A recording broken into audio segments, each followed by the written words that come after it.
How do metal carbonates and metal hydrogen carbonates react with acid. ठीक है, आप ये फ्रेमिंग वाले क्वेश्चन है, इजी क्वेश्चन होते हैं। ये कॉन्सेप्ट पता होना चाहिए कि मेटल कार्बोनेट और मेटल हाइड्रोजन कार्बोनेट में क्या चीज़ होती है। तो अगर हम मेटल कार्बोनेट्स के बारे में बात करो तो जो आपके मेटल कार्बोनेट्स होते हैं सर,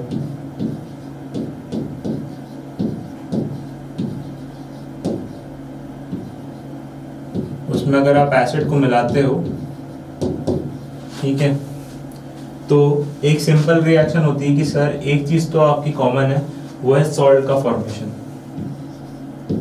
सॉल्ट का फॉर्मेशन सर कॉमन रहेगा, साथ ही साथ में आपको मिलेगा CO2 क्योंकि कार्बोनेट है, और साथ ही साथ में पानी। ठीक है, और एक बहुत ही उसकी बात है, क्या बोलते हैं, इंटरेस्टिंग बात है कि कार्बोनेट्स हैं तो इसमें दो पार्ट दिख रहे हैं आपको। ठीक है, एक मेटल जो बाद में जाकर के सॉल्ट में जुड़ने वाला है, और एक कार्बोनेट वाला हिस्सा जो बेसिकली क्या है, CO2 में बढ़ करके उड़ने वाला है। ठीक है, तो ये एसिड का जो मिनरल वाला पार्ट है और मेटल मिल करके ये बनाएंगे बेसिकली अपना जाकर के सॉल्ट। ठीक है, सिंपल सी बात है।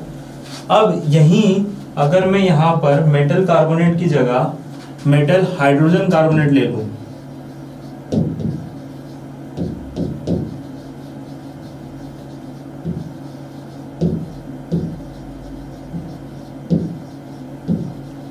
ठीक है, सेम चीज है, एसिड में मिला रहा हूं उसमें फिर से। अब ये एसिड मिलाने के बाद एग्जैक्टली डिक्टो यही चीज बनेगी, सॉल्ट, CO2 और H2O, सेम चीज, कोई भी फर्क नहीं है, कोई भी फर्क नहीं है, किसी भी तरीके का फर्क नहीं है। ठीक है, अब इसका मैं आपको रीजनिंग भी दूंगा। ठीक है, एक एग्जांपल देख लेते हैं, एक एग्जांपल देख लेते हैं और आपको इसकी रीजनिंग भी बहुत अच्छे समझ में आ जाएगी। ठीक है सर, अगर एग्जांपल देखा जाए तो मैं मेटल कार्बोनेट का एग्जांपल ले लेता हूँ, Na2CO3 मेटल कार्बोनेट है, साथ में एक एसिड हो गया HCl का। अगर ये दोनों ने रिएक्ट कर दिया ना सर, तो क्या हो जाएगा सर, NaCl हो जाएगा सर, सॉल्ट हो जाएगा, NaCl ही हो जाएगा ना सर। साथ ही साथ में सर CO2 हो जाएगा सर, और बना देंगे आगे जाकर के सर H2O भी हो सकता है। ठीक है, तो होना ही है, होनी को कौन टाल सकता है, होना तो है ही। ठीक है, मेटल हाइड्रोजन कार्बोनेट को देखते हैं, Na2HCO3 को देख लो, इसमें एसिड मिला दिया, अब कुछ नहीं है, सेम NaCl बन जाएगा, CO2 हो जाएगा, साथ साथ में H2 हो जाएगा, सेम, कुछ भी डिफरेंस नहीं है, दोनों में कोई भी डिफरेंस नहीं है किसी भी तरीके का, ऊपर नीचे 5 रुपए 10 रुपए किसी चीज का डिफरेंस नहीं दिख रहा है आपको सर। लेकिन बात समझ में नहीं आई, अभी सब समझा देंगे, बात को समझना ही तो है। एक छोटा सा कॉन्सेप्ट देखो, अभी समझ में आ जाएगा। इसको अगर आपने Na2CO3 लिया होता, Na2HCO3 लिया होता, अब इसका रिएक्शन आपको पता है सर, इसका अगर हमने हीट कर दी थी ना, इसको बस हमने क्या किया था सर, इसको हीट किया था। क्या किया था, हीट किया था। तो इसके कंपोनेंट बेटा बताना क्या थे सर, Na2CO3 था, और साथ साथ में क्या था सर, Na2CO3 था, CO2 था और H2O था।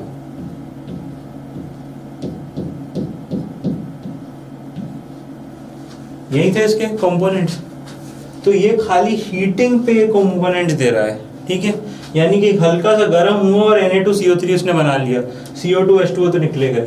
अब यहाँ पे वो एसिड से रिएक्ट कर रहा है, तो समझ लो इस फॉर्मेट में अगर हल्की सी भी गर्मी है तो वो क्या है सर, वो इसी फॉर्मेट में Na2CO3 है, बस CO2 H2O के साथ में मिल करके वो क्या बना रहा है, Na2HCO3। ठीक है, अब ये टूटेगा तो HCl के साथ में CO2 H2O तो निकलेगा, क्योंकि वो पहले हीटिंग पे ही निकल रहा है। अब साथ में जो हीट करने के बाद जो Na2CO3 मिला, उसने HCl के साथ रिएक्ट कराया, NaCl बना दिया, सिंपल। ठीक है, तो कॉन्सेप्ट सेम है बेटा, कॉन्सेप्ट समझ में आना चाहिए और आपको फॉर्मूला याद होना चाहिए। अगर फॉर्मूला याद होगा ना तो फिर क्या कर लोगे, ऐसे पास करोगे, ऐसे एग्जाम यूं। ठीक है, सारी चीजें हो जाएंगी मुट्ठी में ये सारा का सारा काम हमने कर दिया है कॉन्सेप्ट से, ठीक है। एक भी चीज कॉन्सेप्ट के बाहर नहीं है। Metal carbonate, metal hydrogen carbonate, दोनों में सेम रिजल्ट आएगा। कोई भी कार्बोनेट लो, कोई भी मेटल ले लो, ठीक है, दोनों को मिलाओ, एसिड से रिएक्ट करो, फिर मजा करो, यही रिएक्शन आएगा। आया समझ में? ठीक है, चलो नेक्स्ट क्वेश्चन की तरफ चलते हैं। Metal carbonate X on reacting with an acid gives a gas which when passed through a solution Y gives the carbonate back.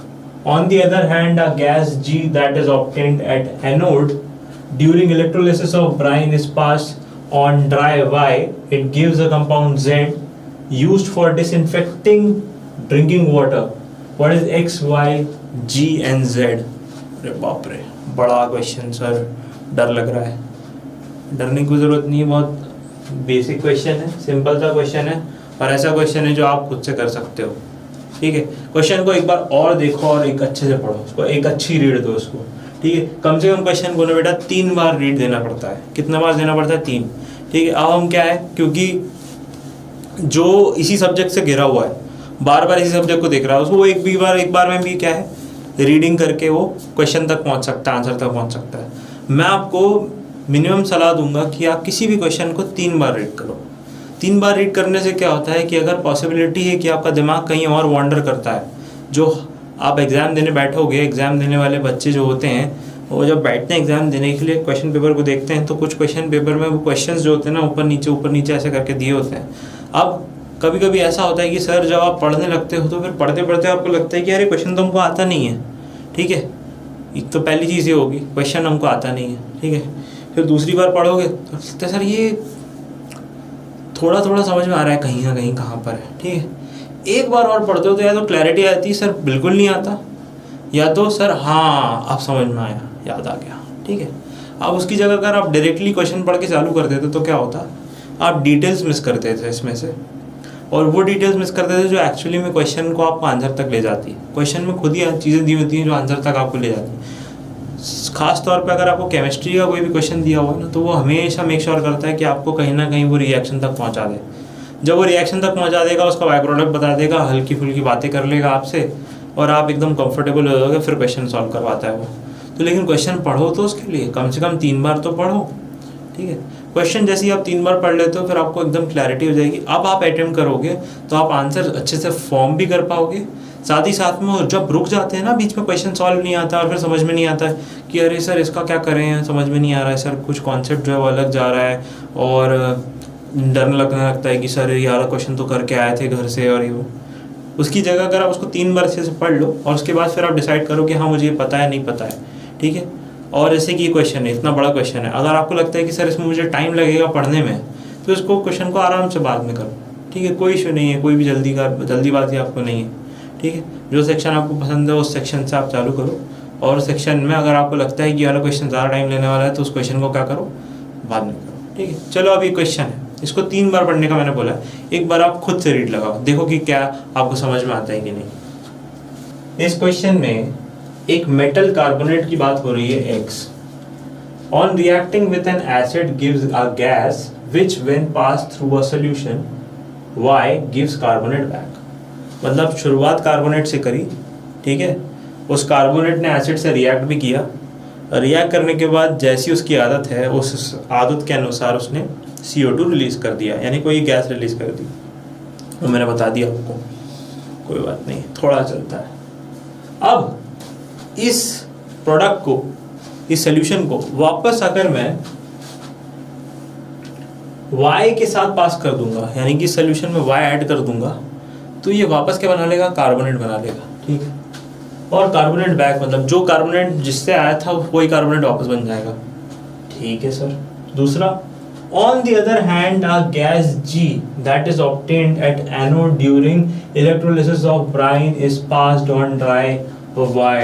अरे बाप रे, क्या होता है सर ये एकदम इतने बड़े बड़े शब्द। बेटा मैं आपको तोड़ के बताता हूँ, इसमें कुछ भी नहीं बोला है, उसने बोला है कि हम इलेक्ट्रिसिटी से तोड़ते हैं सॉल्ट को। सर कैसे तोड़ सकते हैं सर? सॉल्ट यानी कि आपका NaCl और पानी, इन दोनों को जोड़ करके बोला जाता है ब्राइन। क्या बोला जाता है बेटा? ब्राइन। अब इस ब्राइन में आप इलेक्ट्रिक रॉड्स डालो, एक एनोड एक कैथोड, इलेक्ट्रिसिटी को ऑन करो पावर सप्लाई से जोड़ के, इलेक्ट्रिसिटी को ऑन करोगे तो क्या होगा सर, इसमें इलेक्ट्रिसिटी घूमने लगेगी। अब इलेक्ट्रिसिटी घूमने के चक्कर में क्या होगा सर, ये Na और Cl अलग अलग होंगे। जब Na और Cl अलग होंगे तो क्या होगा सर, तो एक गैस बनेगी जो होती है क्लोरीन गैस, ये एनोड पे इवॉल्व होती है। अरे बाप रे, एक और बता दिया, कोई बात नहीं, ठीक है। अब ये बोल रहा है कि जो गैस रिलीज होती है अगर वो हम Y के साथ पास कर दें, ठीक है, तो कंपाउंड Z मिल जाएगा हमको, ठीक है। आपको कुछ कुछ आइडिया तो लग गया होगा कि हम किस तरह जा रहे हैं, ठीक है, ठीक है सर, कंपाउंड Z मिल जाएगा। और वो Z जो है वो क्या है, used for disinfecting drinking water, drinking water को डिसइंफेक्ट करने के काम में आता है, ठीक है। ओके सर, अब बताओ कि आप X क्या है, Y क्या है, G क्या है, Z क्या है, ठीक है।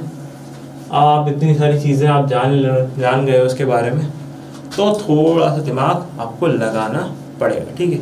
एक बार रीड करें, देखा, हाँ सर ये पूरा समझ में आ गया, ठीक है, चलो तो फिर सॉल्व भी करो। देखो अब अगर देखा जाए X, Y, G and Z में, तो कम से कम कुछ चीज़ें तो हमको पता है सर। यहाँ पर ब्राइन सोल्यूशन की बात हो रही थी, और ब्राइन सोल्यूशन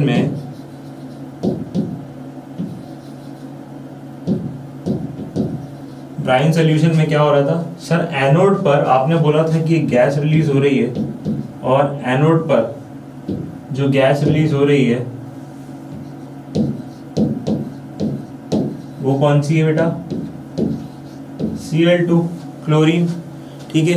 तो G तो हमको समझ में आ रहा है, क्या समझ में आ रहा है सर, G तो समझ में आ रहा है, ठीक है, देखो ये रहा, ठीक है। अब G समझ में आ रहा है, और अगर वो बोल रहा है G का रिलेशन बोल रहा है कि G that is obtained at anode during electrolysis is passed on dry Y and it gives the compound Z for disinfecting drinking water। अब disinfecting drinking water के लिए हमने यूजेस में अगर हम वापस जाएं, थोड़ा पहले जाएं, तो हमको ये समझ में आता है कि सर पानी को साफ करने के लिए, यानी कि for disinfecting water,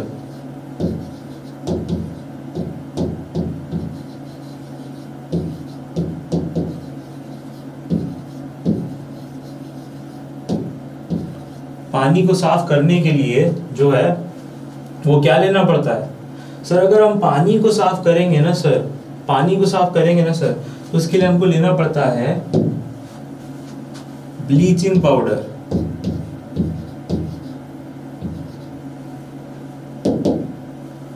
bleaching powder. अब ये ब्लीचिंग पाउडर क्या होता है सर, ब्लीचिंग पाउडर यानी कि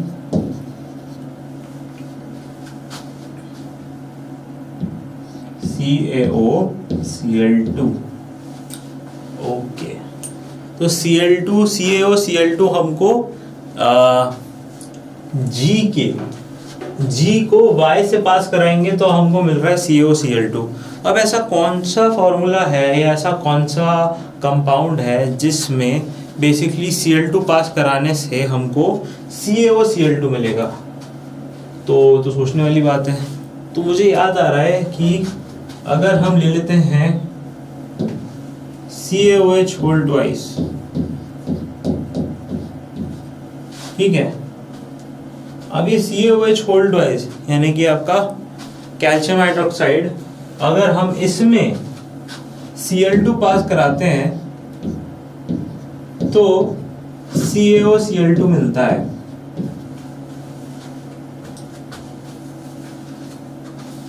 आया समझ में? ठीक है। तो सर CaOH होल ट्वाइस में अगर हम Cl2 पास कराते हैं तो CaOCl2 मिलता है। तो ये जो होगा ये तो हमारा Y हो गया, बिल्कुल। ये हमारा हो गया Z, बिल्कुल। ये हमारा हो गया G। तो सर तीन चीजें पता चल गई, बस एक ही नहीं पता चल गई। अब जब हम देख रहे हैं कि Y और Z दोनों ही कैल्शियम के सॉल्ट्स हैं, तो X भी जो है वो कैल्शियम का सॉल्ट होना चाहिए। लेकिन जब इसमें हम बात कर रहे हैं स्टार्टिंग में ही कि X जो है वो एक कार्बोनेट है। अब जब मेटल कार्बोनेट है और वो कैल्शियम का ही है तो क्या होगा सर? सारी चीज क्लियर हो गई क्या सर? जो X होगा ना वो होगा कैल्शियम कार्बोनेट।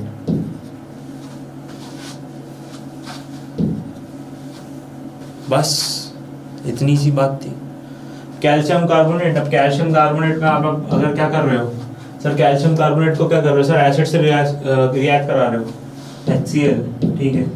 HCl से रिएक्ट करोगे क्या बन जाएगा सर? कैल्शियम कार्बोनेट को अगर आप HCl से रिएक्ट करो तो क्या बन रहा है sir? When pass to a solution Y gives carbonate back, यानी कि HCl को रिएक्ट करो क्या बनेगा सर? ये बन जाएगा सॉल्ट, एक तो CaCl2, साथ ही साथ में बन जाएगा सर आपका H2O, और साथ ही साथ में आपको एक CO2 देगा।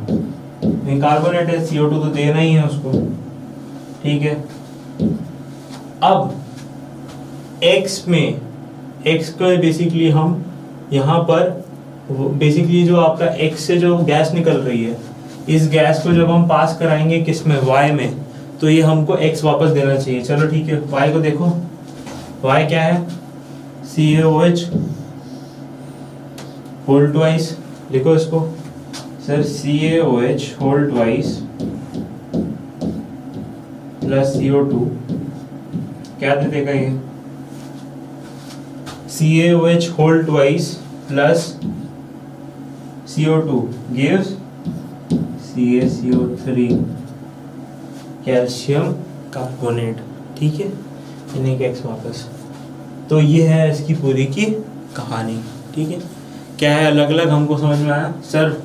जब ये बोल रहा था metal carbonate X on reacting with N acid gives a gas, when pass through a solution Y gives the carbonate back, ठीक है। अब ये तो इससे तो हम कहीं नहीं पहुंचते, ठीक है। हमको ये नहीं पता कि मेटल कौन सा लेना है, कार्बोनेट कौन सा लेना है। दूसरी लाइन देखिए हमने, on the other hand a gas G is obtained at anode during electrolysis of Bryan. अब ये एकदम इसने एकदम एक्यूरेट बता दिया, एकदम मतलब एड्रेस, पिन कोड वगैरह सब कुछ बता दिया कि भैया ब्राइन यानी कि NaCl प्लस H2O, ठीक है, इसका इलेक्ट्रोलिसिस करोगे तो एनोड पे क्या मिल रहा है वो देखो। तो क्लियर लाइन थी, हमने उसमें से उठा लिया आपका क्या? Cl2, ठीक है। अब हमको मालूम है Cl2 मिल गया हमको। अब Cl2 वो बोल रहा है कि Cl2 जो है अगर आप Y से पास कराओ तो एक कंपाउंड Z मिलेगा, और वो डिसइंफेक्टिंग क्या करता है? ड्रिंकिंग वाटर को डिसइंफेक्ट करता है। अब हमको लगा अरे डिसइंफेक्ट मतलब बेसिकली ड्रिंकिंग वाटर को डिसइंफेक्ट करता है। कोई चीज़ ड्रिंकिंग वाटर को डिसइंफेक्ट कर रही है तो हमको मालूम है ब्लीचिंग पाउडर करता है। ब्लीचिंग पाउडर का फॉर्मूला होता है CaOCl2। अब CaOCl2 बनाने के लिए हमको कैल्शियम हाइड्रोक्साइड में Cl2 को जोड़ना पड़ेगा। हमने ले लिया, तो फिर Y क्या बन गया? कैल्शियम हाइड्रोक्साइड, ठीक है। अब कैल्शियम हाइड्रोक्साइड से हम वापस पहुंच गए किस पे? अगर कैल्शियम हाइड्रोक्साइड हो, सारे कैल्शियम के ही मेटल बेसिकली कैल्शियम के ही सॉल्ट हैं, तो ऑब्वियस सी बात है कि जो जिससे शुरुआत करी थी वो भी कैल्शियम का सॉल्ट होगा, यानी कि कैल्शियम का कार्बोनेट, कैल्शियम कार्बोनेट निकाल दिया हमने, ठीक है। उसके बाद फिर हमने क्या किया? उसके बाद फिर हमने Y में CO2 को पास कराया, सिंपल हमको वही सेम कार्बोनेट मिल करके मिल गया, ठीक है। सिंपल रिएक्शन थी, ठीक है। बस XYZ देख करके थोड़ा अजीब अजीब लगता है, ठीक है, उसमें उतना अजीब लगाने की जरूरत नहीं है, सिंपल सी चीज़ है।